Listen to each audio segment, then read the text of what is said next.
Impressionism was without a doubt a movement against modernity. Many artists portrayed scenes of daily middle-class life, exposing the immorality and facade of the middle class.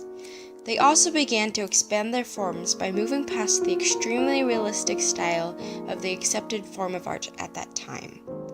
Developments in photography also allowed artists to play with new techniques, working off of the concept that if a person wanted something realistic, they could just get a photo taken. Art was now a way to express imagination and freedom.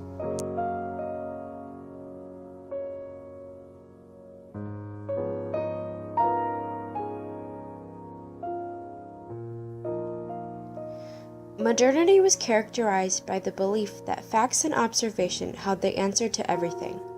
Modernists held a very objective view of the world and believed that all things are governed by a stringent set of rules. This was shown through realistic art, in which the artist's goal was to capture a perfect image.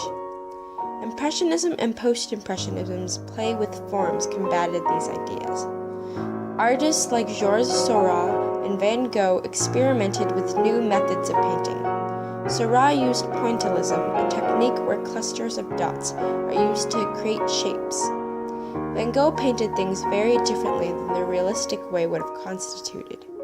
Many of his paintings, like Starry Night and Scream, came from his imagination and own perception of a scene, rather than what he saw with his eyes.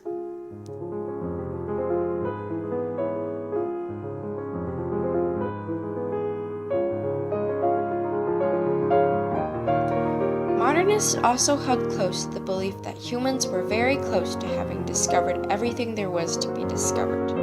To them, humans had essentially conquered the world and were creatures to be commended. Impressionism, however, exposed the darker, nastier side of humans.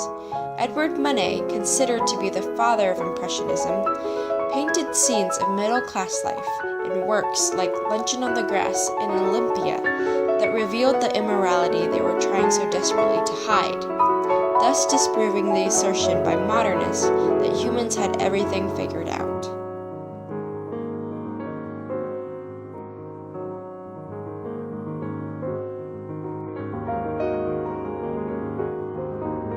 Artistically, Impressionism was characterized by light strokes of soft color that captured the essence of the scene, rather than the details. Artists typically played with light and the way it shifts, as well as motion and the different ways it could be portrayed. Colors were generally light, and black was seldom used. Instead, darker tones were created by mixing other colors. Impressionism had a sort of dreamy, swirly feel to it, as opposed to the exceedingly realistic themes of the era before. Monet's water lily and haystack paintings perfectly demonstrate these elements.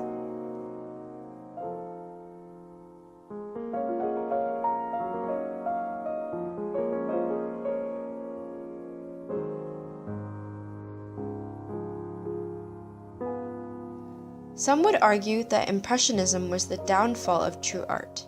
Others will say that it opened doors to a new freedom to perceive art as they liked. Despite these differences, almost all can agree that Impressionism led art to develop into what we call modern art, because it allowed artists to play on their own interpretations and paint what they felt instead of only what they saw. Ultimately, it was a movement of imagination and interpretation. And that's the beauty of it all. Everything was up to them.